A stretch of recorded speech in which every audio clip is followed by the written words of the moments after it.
Dios les bendiga, mis amados hermanos. Les saluda el doctor Adrián Nájera. Regresamos ahora para nuestra segunda parte de Segunda de Corintios. Cubrimos capítulos 1 al capítulo 2. Ahora estaremos cubriendo del capítulo 3 en delante. Tienen el número en pantalla donde pueden comunicarse con nosotros, o también el sitio web lo tienen en pantalla. Continuamos. Capítulo 3 de Segunda de Corintios. Los primeros 3 versículos para hacer referencia al capítulo. Comenzamos otra vez a recomendarnos a nosotros mismos, o tenemos necesidad, como algunos, de cartas de recomendación para vosotros, o de recomendación de vosotros. Nuestras cartas sois vosotros mismos, escritas en nuestros corazones, conocidas y leídas por todos los hombres, siendo manifiesto que sois carta de Cristo expedida por nosotros, escrita no con tinta, sino con el Espíritu de Dios vivo, no en tablas de piedra, sino en tablas de carne del corazón. Cuando Pablo está diciéndole estas palabras a la iglesia de Corintio, es porque estaba recibiendo una demanda de parte de los corintios, de que les proveyera cartas de recomendación. Cartas para poder comprobar la autoridad de Pablo, como también las credenciales de la iglesia. Ellos estaban pidiendo cartas de recomendación. Esto le parece completamente absurdo a Pablo. Esto le parece absurdo que le están pidiendo cartas de recomendación. Le responde a la iglesia. La iglesia de Corintio ni existiera si yo no lo hubiese fundado. Por lo tanto, ustedes mismos son mi carta de recomendación. Ustedes mismos. Y el comportamiento que ustedes expresen a la sociedad, lo que ustedes manifiesten de aquí en adelante, es nuestra carta de recomendación. Pero ¿de dónde tomamos el trasfondo? Pablo, ¿de dónde lo toma? Lo toma de los profetas Jeremías y de los profetas Ezequiel. Jeremías 31:33 y también Jeremías 26:36. Alguien lea por favor Jeremías 31:33. Lo tiene, parece que Noemi, ¿verdad?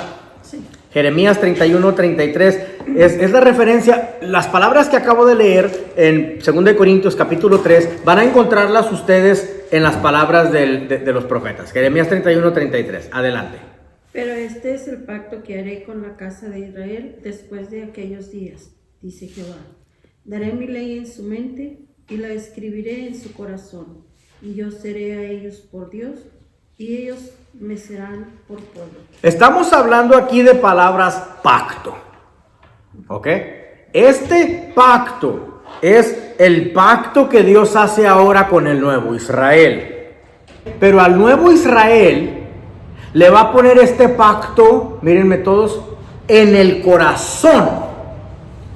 Ya no escrito con tinta o puesto en unas tablas, sino este nuevo pacto va a ser puesto con ellos en su corazón. El Espíritu de Dios ha escrito la carta de recomendación en los corazones del pueblo, haciéndolos entonces su pueblo del nuevo pacto. ¿Sí? Leo una vez más 2 Corintios capítulo 3 versículos 1 al 3. Comenzamos otra vez a recomendaros a nosotros mismos, etcétera, etcétera, etcétera, etcétera. Versículo 2. Nuestras cartas sois vosotros, escritas en nuestros corazones y conocidas y leídas por todos los hombres, siendo manifiesto que sois cartas de Cristo expedida por nosotros, escrita no con tinta, sino con el Espíritu del Dios vivo, no en tablas de piedra, sino en tablas de carne del corazón. Pastor, por favor, lea Ezequiel 36:26. Os daré corazón nuevo y pondré espíritu nuevo dentro de vosotros, y quitaré de vuestra carne el corazón de piedra y os daré un corazón de carne. Las mismas palabras, ¿ok?, de este nuevo pacto, Jeremías 31:33 y Ezequiel 26:36. Estas mismas palabras que tenemos aquí, que Pablo está escribiéndole en el capítulo 3 a los Corintios, ya había hecho referencia a los profetas. Y a Pablo le parece una total ridiculez. Y él dice, ustedes son mi carta de recomendación, aún mejor carta, porque es escrita por el Espíritu. ¿Es escrita dónde? En sus corazones. Y eso ya nos hace parte del nuevo pacto. Nuestras cartas sois vosotros mismos, y no escrita por nosotros mismos ni con tinta, sino en nuestros corazones. Y tal confianza tenemos mediante Cristo para con Dios. Muy bien. La segunda parte que le sigue al capítulo 3, Pablo hace una referencia, voy a parafrasear esta sección que es 2 de Corintios capítulo 3, versículos 6 al 18. Pablo está haciendo una comparación del antiguo pacto con el nuevo pacto. Ve la necesidad de tener que explicar la diferencia entre los dos pactos. Les explica, mírenme todos por favor, un pacto entre Dios, el antiguo pacto, un pacto entre Dios y Israel, mediado por Moisés. Ok, todo estuvo bonito y fue muy glorioso. Moisés resplandeció con la gloria de Dios. ¿Sí? Pero esa gloria se desvaneció. Y el versículo 7 ya dice, aparte, las leyes de ese pacto fueron ineficaces para transformar verdaderamente a Israel, al Israel que mencionaste aquí en Jeremías 31-33. Fueron ineficaces para transformar verdaderamente a Israel. No lo lograron transformar. ¿Ok? Sin embargo, si nos vamos a compararlo con el nuevo pacto, miren mis manos por favor, tenemos a Dios con los corintios, mediado por Jesús. Y el nuevo pacto fue aún más glorioso, porque el Jesús resucitado no necesitó brillar o resplandecer con la gloria de Dios, porque Jesús resucitado era la mismísima gloria de Dios. No traía luz que le brillaba, Él era la luz y vivió por siempre.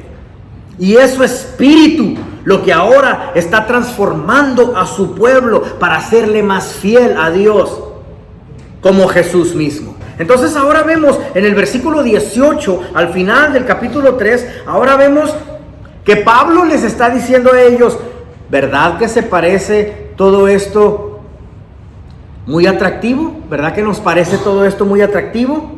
¿Sí? Entonces aprovecha Pablo para atacar a los falsos profetas diciéndoles, ¿verdad que todo está muy bonito? Sí. ¿Quién no querría participar de la gloria de Jesucristo? Pero lo están explicando solo hasta ese grado de lo atractivo que es resplandecer en la gloria de Jesucristo. Pablo les explica entonces algo que se llama, anótalo por favor, la paradoja de la cruz. La paradoja de la cruz es, resplandece Jesucristo, ¿ok? Pero la gloria que Él recibe, la exaltación que recibe el glorioso Jesús como Rey, lo recibe a través de sufrimiento, lo recibe a través de crucifixión, lo recibe a través de muerte. Entonces Pablo viene y aprovecha la exaltación que hace de Jesucristo aquí, comparando los dos diferentes pactos, la exaltación de Cristo. Pero Pablo viene y presenta la paradoja de la cruz, pone al revés las ideas de los corintios, que pensaban que era nada más recibir la gloria y ya tú seguir brillando públicamente con esa gloria. Les dice, no, la exaltación de Jesucristo la logró como Rey y se hizo Rey a través de sufrimiento, a través de crucifixión y a través de muerte. Voltea la paradoja de la cruz y la paradoja de la cruz empieza del capítulo 4 en delante. Teniendo nosotros este ministerio, según la misericordia que hemos recibido. Mira la manera como Pablo empieza a explicarles a ellos ya, esta es la razón por qué necesito sufrir yo también. Cuando dice teniendo nosotros este ministerio, según la misericordia que hemos recibido, en el capítulo 4, versículo 1, ¿ok? No desmayamos. Él les está diciendo, si yo fui puesto como apóstol, no es por mi propia decisión, como ustedes están autopromocionándose y autofijándose en el puesto. No es como que Pablo despertó un día diciendo, hoy no tengo nada que hacer, pienso que hoy voy a ser apóstol. Él fue delegado, él fue elegido, él fue asignado, ¿sí? Entonces, sigue de ahí en adelante, versículo 2. Antes bien, renunciamos a lo oculto y vergonzoso. Una vez más, explicando lo que están haciendo los falsos apóstoles. No andando con astucia, ni adulterando la palabra de Dios, sino por la manifestación de la verdad. recomendándonos a toda conciencia humana delante de Dios. Pero si nuestro evangelio está aún encubierto, entre los que se pierden está encubierto, en los cuales el Dios de minúscula de este siglo cegó el entendimiento de los incrédulos, para que no le resplandezca la luz del evangelio de la gloria de Cristo, el cual es la imagen de Dios. ¿Ok? Pero explica aquí el vaso, que es un vaso de barro, porque no nos predicamos a nosotros mismos, sino a Jesucristo como Señor, y a nosotros como vuestros siervos por amor de Jesús. Porque Dios, que mandó que de las tinieblas resplandeciese la luz, es el que resplandeció en nuestros corazones para iluminación de conocimiento de la gloria de Dios en la faz de Cristo. Pon en tus notas ahí el versículo 6, está haciendo referencia al libro de los Hebreos. ¿Ok? Libro de los Hebreos, versículo 6. Pero tenemos este tesoro en vasos de barro. La mención del vaso de barro es por decir, ni merecíamos que se nos confíe semejante excelencia y semejante poder. Pero tenemos este tesoro en vasos de barro para que la excelencia del poder sea de Dios y no de nosotros. Pablo les está diciendo a ellos, para que la excelencia del poder sea de Dios y no de nosotros. Así que mi chamba no es verme bonito. ¿Sí? Porque en lo que más me vería como débil, más resplandecerá la gloria de aquel que verdaderamente lo puso a resplandecer, el Padre, para que la excelencia del poder sea de Dios y no de nosotros. Pablo en este capítulo está queriendo reflejarles a ellos los sufrimientos de Pablo. Te voy a decir algunos cuantos.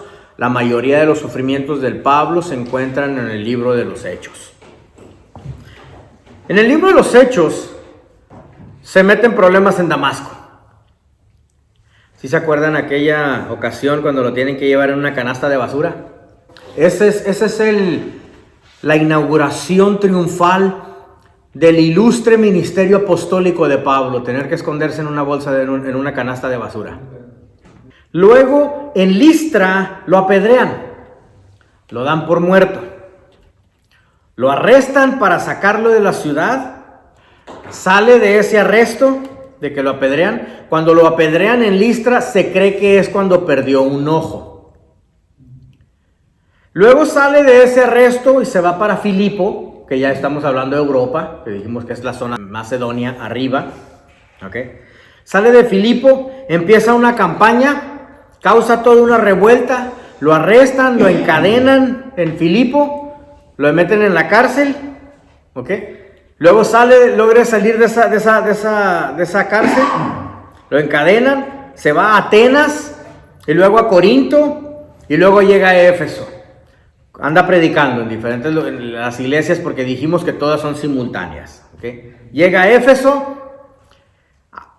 se va a un teatro a hacer un evento para traer almas a Cristo, dado a que ya tenía un poquito de fama. ¿Okay? Aprovecha la oportunidad. ¿Cuánta gente estaba en ese teatro? ¿Alguien sabe? 25,000. Ya.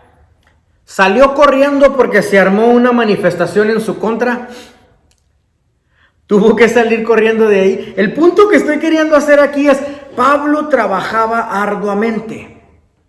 El punto que Pablo está queriendo hacerles aquí es muy diferente a los apóstoles falsos, que deseaban reflejar éxito con riquezas ostentosas. ¿Sí? Que deseaban reflejar éxito con dinero. Y los que no reflejaban éxito con dinero querían reflejar el éxito con ruido. Esas iglesias ruidosas que dan vueltas 7 veces alrededor del templo y que tiene que llegar la misma policía a apaciguarlos porque están haciendo demasiado ruido. ¿Okay?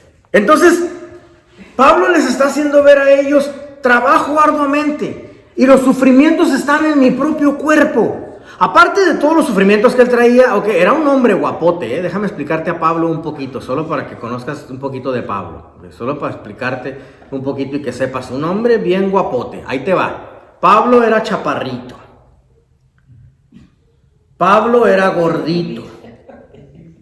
A Pablo le faltaba todo el pelo del centro. Era calvo. Ahí te va, ¿ok? Solo para que sepas que el hombre que tenemos nosotros pintado como el Pablo, el gran apóstol de la Biblia, Pablo tenía la nariz curveada, así para abajo, así como un pelícano, ¿ok? Así para abajo. Pablo estaba chuequito, pierna así. Pablo estaba como la canción que cantaba mi abuelo. Yo me enamoré de una melindrosa, ni tan bonita, ni tan bonita, ni tan hermosa. Las narices chuecas, la frente sumida y un ojo apagado. Cada que camina se va para un lado. Okay. Así estaba Pablo. Y para acabarla de fregar, y tenía las cejas pegadas. Esta ceja estaba pegada con esta, así que tenía un pedazote de pelo atravesado de un lugar de un lado hasta el otro. Hermano de Frida Kahlo. Sí, exactamente, lo que le faltaba del pelo arriba. Sí. Tienes un hombre y le faltaba un ojo. Y no se sabe si era epilepsia, lo del aguijón de él no se sabía, pero de repente, imagínate que le diera la chiripiorca de vez en cuando. Ese era el guapote de Pablo.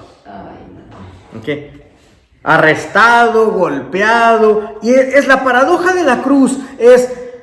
Cuando él está explicando en el capítulo 4 y el capítulo 5, él está explicando la cruz. Dice: Jesús reveló la salvación de Dios en la cruz. Jesús reflejó la salvación que Dios quería traernos a través de sufrimientos, porque la cruz nos revela la salvación de Dios. Jesús murió por nuestros pecados para reconciliar al ser humano con Dios. La cruz también revela el carácter de Dios. ¿Y cuál es el carácter de Dios? Un amor sacrificial. Que Dios es un ser de entrega completa. ¿Qué es un amor sacrificial? Que vas a buscar el bienestar de los demás. Porque es lo que Dios hizo al entregar a su Hijo. Y luego su Hijo vino a buscar el bienestar de los demás al entregarse a sí mismo. Entonces, la cruz es una nueva manera de vivir. Una manera de vivir con forma de cruz. La meta de Pablo era que ellos imitaran la cruz. ¿Sí?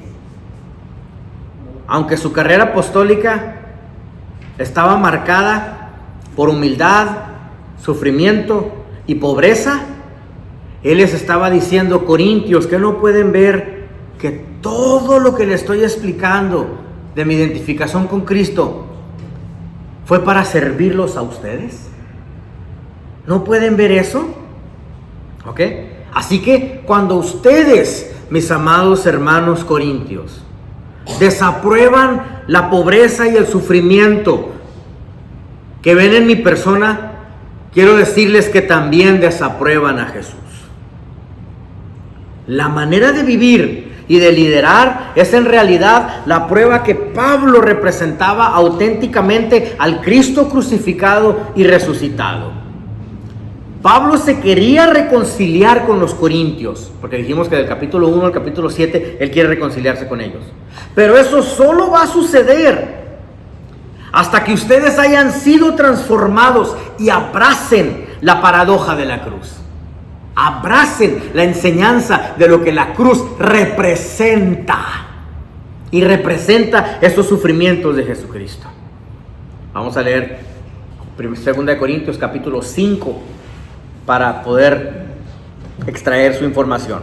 Porque sabemos que si nuestra morada terrestre, este tabernáculo, se deshiciere, tenemos de Dios un edificio, una casa no hecha de manos, eterna en los cielos. Y por eso también gemimos, deseando ser revestidos de aquella nuestra habitación celestial, pues así seremos hallados vestidos y no desnudos. Porque asimismo los que estamos en este tabernáculo gemimos con angustia, porque no quisiéramos ser desnudados, sino revestidos para que lo mortal sea absorbido por la vida. Cuando entendemos lo que le sucede a nuestro cuerpo, en el momento que una persona fallece, cambia tu perspectiva de ver lo que es la muerte. Muchas personas me dicen: doctor, yo no entiendo cómo pudiste dar esa enseñanza al mundo el día que cuando falleció tu papá, que estaban metiéndolo al hoyo. Mi madre y yo nos quedamos platicando por 2 noches enteras, casi sin dormir, solo ella y yo, sin los alumnos, porque los estudiantados estaban con que, ay, pobrecitos ustedes. Y nosotros, sí, pobrecitos nosotros, porque no somos los que nos estamos muriendo. El de la bendición aquí realmente fue él. Porque las conversaciones que mi madre y yo tuvimos mi madre decía: me salí del cuarto cuando él falleció, y luego de repente me avisan que él había fallecido, y es cuando yo quería entrar al cuarto. Me dice: pero ¿sabes por qué yo quería entrar al cuarto? Dice: porque yo tenía la esperanza a ver si podía ver a uno de los ángeles que vino con la ropa para vestirlo. Dice: yo tenía la esperanza a ver si Dios me permitiera ver a un ángel, o ver su vestimenta, o ver cuando lo estaban vistiendo de gloria. Porque el momento que tú mueres y que te están vistiendo y que ves que los ángeles se presentan con tu vestimenta y que te quitan la ropa celestial y que te dicen: has peleado la buena batalla y es tiempo de vestirte. Y allá están los doctores dándote los shocks eléctricos y todos los demás gritando y pegándote gritos diciendo: regresa. Y tú estás diciendo: no, quédense, yo ya me voy. Quédense con ese cascarón, yo ya me voy. ¿Cómo que quiero regresarme? No tan locos, no. Es como que volteas a ver a Dios y dices: no me regreses. Mi madre y yo platicamos sobre esa vestimenta por 2 días enteros. Platicamos sobre lo que le sucedió a mi papá, ese momento cuando él falleció, cuando lo estaban vistiendo. Pablo estaba diciendo: ya quiero ser revestido. Pero también ustedes no están listos. ¿Sí? Cuando entiendes lo que sucede al cuerpo, cambia tu mentalidad de lo que es la muerte. Porque así mismo los que estamos en este tabernáculo gemimos con angustia, porque no quisiéramos ser desnudados, sino revestidos, para que lo mortal sea absorbido por la vida. Entras a la vida de ahí en adelante. Y luego en versículos 14 y 15, Pablo explica la solución a la confusión que tiene. Tiene una confusión aquí, pero en el versículo 14 dice: porque el amor de Cristo nos constriñe, pensando esto, que si uno murió por todos, luego todos murieron, y por todos murió, para que los que viven ya no vivan para sí, sino para aquel que murió y resucitó por ellos. Anoten por favor los siguientes términos, ustedes ya lo anotaron: la expiación sustitutiva. Anoten por favor el siguiente término también: la doctrina de la expiación vicaria. O anoten también el siguiente término: la doctrina de la imputación. El versículo 21 del capítulo 5, versículo 21: al que no conoció pecado, por nosotros lo hizo pecado, para que nosotros fuésemos hechos justicia de Dios en él. Vuelvo a repetir una vez más. El versículo 21 es quizás una de las evidencias más potentes que tenemos nosotros, para poder explicar nuestra expiación sustitutiva. La doctrina de la expiación vicaria o la doctrina de la imputación significa que sobre alguien se impone una culpa. Que la vida perfecta de Jesucristo tomó el lugar de todos nosotros los pecadores. ¿Sí? Vamos a parafrasear capítulo 5, versículo 21. Lo voy a leer una vez más y luego lo parafraseamos. Al que no conoció pecado, por nosotros lo hizo pecado, para que nosotros fuésemos hechos justicia de Dios en él. Te lo voy a explicar de la siguiente manera. Dios el Padre trató a Cristo como si Él hubiese cometido todos los pecados cometidos por cada uno de los pecadores. La ira de Dios cayó sobre Jesús en la cruz. Y cuando deja caer la ira de Dios sobre Jesús por completo, después lo abandona y lo deja por completo, porque no compaginan la santidad con tanto pecado. Después que lo abandona, lo siente en su propio ser, Jesús, y él mismo le dice, Dios mío, ¿por qué me has abandonado? Lo que sucede en la doctrina de la imputación es que Dios trata a Jesús negativamente, como tú y yo merecemos ser tratados. ¿Por qué lo hace Jesús? Lo hace para que Dios nos tratase a nosotros como Jesús realmente merecía ser tratado, como Jesús realmente merecía ser cuidado de parte del Padre. Te lo explico una vez más. Dios el Padre trató a Cristo como si Él hubiese cometido todos los pecados cometidos por cada uno de los pecadores. La ira de Dios cayó sobre Jesús. Esa es la expiación sustitutiva. Y cuando le dice, Dios mío, ¿por qué me has abandonado? Dios está tratando a Jesús como tú y yo merecíamos ser tratados, para que Dios nos tratase a nosotros como Jesús merecía ser cuidado de parte del Padre. Esa es la doctrina de la imputación. En capítulo 6 tenemos otras dos enseñanzas. ¿Listos? Anoten por favor. Versículos 11 al 13 habla sobre consultar con la fuente. Consultar con la fuente. Y versículos 14 y 15 tenemos el tema del yugo desigual. ¿Se acuerdan cuando Pablo, por razones diplomáticas en 1 de Corintios, se acuerdan cuando él no esconde la fuente de la información cuando les está escribiendo la primera carta de los Corintios y les dice, alguien de la casa de Chloe me dijo que ustedes están haciendo esto y esto y esto y esto y esto, y no se deja triangular por nadie para decir que, ay pastor, pero no quiero que diga mi nombre? No, él saca la fuente abiertamente, ¿verdad? Aquí está haciendo lo mismo, pero aquí les está diciendo, si tienen una duda y tienen una pregunta sobre mí, ¿cómo es posible que van y le preguntan a alguien más? ¿Verdad? Versículo 11 al 13. Nuestra boca se ha abierto a vosotros, oh Corintios. Nuestro corazón se ha ensanchado. Cuando dice nuestra boca se ha abierto a vosotros, él simplemente está diciendo, yo he hablado con ustedes muy abiertamente como para darles confianza. ¿Sí? Nuestro corazón se ha ensanchado, no ensanchado en el sentido de altivez o orgullo, ¿ok? Sino diciendo, me he abierto a ustedes, he sido de un corazón muy abierto.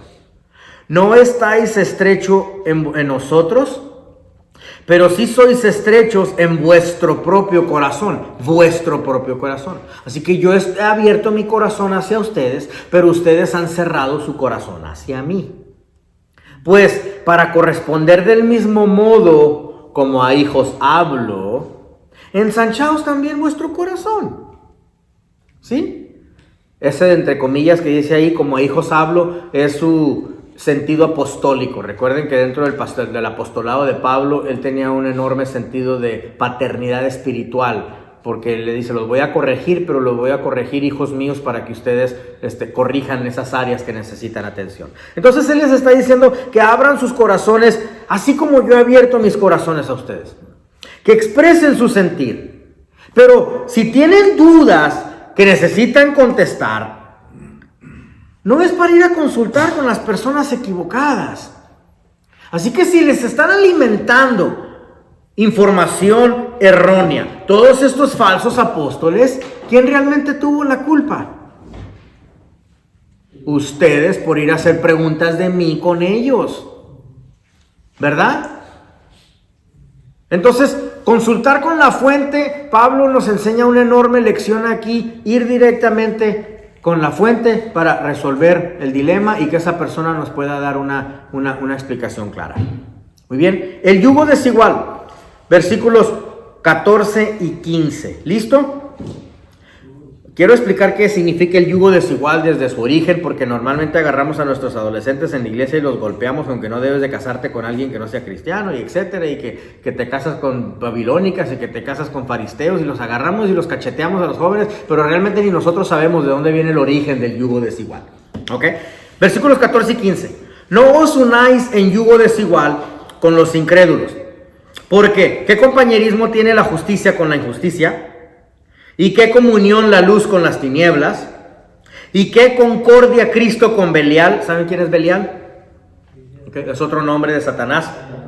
Tiene dos diferentes significados. Significa the wicked, okay, and the worthless. Significa el malvado y el sin valor, que no tiene ningún valor alguno. Eso es lo que significa Belial. Okay, el malvado, the wicked, y también the worthless, el que no tiene valor. ¿O qué parte el creyente con el incrédulo? ¿Ok? Miren, en la temporada, vamos a explicar un poquito el yugo desigual. ¿Por qué significa yugo? En la temporada de la cosecha, cuando buscaban los campesinos los animales para utilizarlos, para trabajar las tierras, buscaban dos animales iguales en todo. La misma especie, mismo tamaño, la misma edad preferiblemente. Imagínate a alguien que quería, ¿cómo se dice? Arar. ¿Ah? Arar la tierra. Quería arar la tierra, ok. Imagínate, dice, pues estos dos, this will do, agarro lo primero que encuentre, se lleva un burro y un buey. No sé, el burro va a decir, no jalo. Y el buey dice, pues yo jalo también por mi propio lado, cada quien por su propio lado, les pones el yugo y no van a funcionar. Entonces ellos se aseguraban que buscaban a alguien de la misma edad, preferiblemente dos de la misma especie y la misma fuerza. No hay problema utilizar dos burros, no hay problema. Algunos de ustedes que quizás saben de campo, no hay problema utilizar dos bueyes, no hay problema, pero con que sean, escuchen, y esta es la palabra clave, el mismo temperamento. ¿Ya? Esa es la clave en el yugo desigual, el mismo temperamento. Para que pensaran igual, para que caminaran el mismo surco. Si tienes uno así bien fornido y musculoso y delgado como yo, así, y luego tienes otro bien gordo enseguida, pues no, el surco va a quedar todo chueco, ¿verdad? Pero por eso buscaban dos animales del mismo peso. Sí, iban a causar el mismo peso cuando estaban haciendo el surco. Entonces Pablo está refiriéndose aquí a que si tienen el mismo temperamento, van a caminar de la misma manera. Pablo está diciéndoles que un error masivo es utilizar dos diferentes animales, porque cada uno va a tomar su curso diferente. Entonces Pablo les está diciendo que no compaginan ellos como iglesia bien entrenada con los apóstoles falsos. Y luego Pablo ya se va a meterle el sentido del matrimonio. Pero Pablo está queriendo decir, si un campesino, escuchen las palabras que voy a decir, se van a escuchar bien groserotas, pero bueno, se lo voy a decir. Si un campesino utiliza el sentido común en juntar dos animales, como dicen nuestros adolescentes, el ser humano, ¿por qué batalla tanto con ese sentido común en buscarse a alguien que se parezca a él o a ella? ¿Verdad? En la iglesia nos predicamos que sí, que nos compaginamos y damos tantas conferencias de matrimonio, que compaginamos y que nos complementamos y todo. Pues la iglesia realmente se tuvo que inventar eso de la complementariedad que no está ni en la Biblia. Eso de la complementariedad, porque como ya nos atascamos, ya estamos bien embarrados dentro del matrimonio, no podemos echarnos para atrás. Y ya estás casado, pues entonces te van a dar una enseñanza de que nos complementamos el uno al otro, porque ya saben que no tenemos ninguna otra opción, porque ya no puedes echarte para atrás, porque desde el principio tuviste que haber buscado a alguien que se pareciera como tú. ¿Verdad? Desde el principio tuviste que haberte buscado a alguien del mismo peso, del mismo pensar, del mismo temperamento, que caminen juntos. Yo no caminé junto al principio, caminamos opuestos. Nosotros no tardamos 5 o 7 años como en un periodo de matrimonio para ajustarnos, nosotros tardamos casi 10 años para ajustarnos. Bueno, algunos tienen 40 años, todavía no se ajustan, ¿verdad? Pero Dios vino y me dijo, hasta que tú pares de pensar como mexicano, yo te voy a utilizar. Y le dijo, hasta que tú pares de pensar como salvadoreña, te voy a utilizar. Hasta que tú pares de pensar como los Nájera, te voy a utilizar. Hasta que tú pares de pensar como los Flores, te voy a utilizar. Entonces nos abrazamos y nos dimos cuenta que el matrimonio tenía un propósito. Hasta ahí empezamos a pensar igual. Recuerdo cuando mi padre pastoreaba, tenía un montón de solteras. Yo estaba jovencito, yo era un adolescente, no andaba pensando en novia, pero tenía un montón de esas solteras ya grandes, ya de 25 para arriba, ¿verdad? Y nos cae de repente un muchacho bien fornido ahí, bien guapo, así, bien fornido, bien guapo el muchacho. Y todas las mujeres habían estado orando por alguien. Y mi papá la sienta y les dice, acaba de aceptar a Jesucristo al muchacho, ¿qué tienes de compaginación con él? ¿Qué tienes de acuerdo con él? Déjalo que madure un poco, por lo menos. Deja que se aprenda Juan 3:16, por lo menos, según tú ya estás... Sí. Esto del matrimonio no es de que compagines al principio y que no me gusta. ¿Por qué? Porque tiene unos ojos muy tiernos y un copetazo así como Luis Miguel. Y los brazos así fornidos como mi maestro de teología. Porque no se trata de eso. El matrimonio es para jalar en la misma dirección como los bueyes del yugo desigual. ¿Ok? Hasta que la muerte los separe. ¿Sí? Eso es lo que Pablo está queriendo explicar aquí en el yugo desigual de capítulos 14 y 15. Eso es lo que originalmente él está queriendo reflejar. Somos hermanos, soy el doctor Adrián Nájera de la Universidad Teológica Day Spring. Hemos finalizado nuestra segunda parte. Estamos por regresar a nuestra tercera parte, que es la generosidad olvidada, los capítulos 8 y 9. Regresamos en unos minutitos. Pueden comunicarse con nosotros al número que tienen en pantalla o el sitio web que tienen ustedes en pantalla. Regresamos en unos minutitos. Dios bendiga.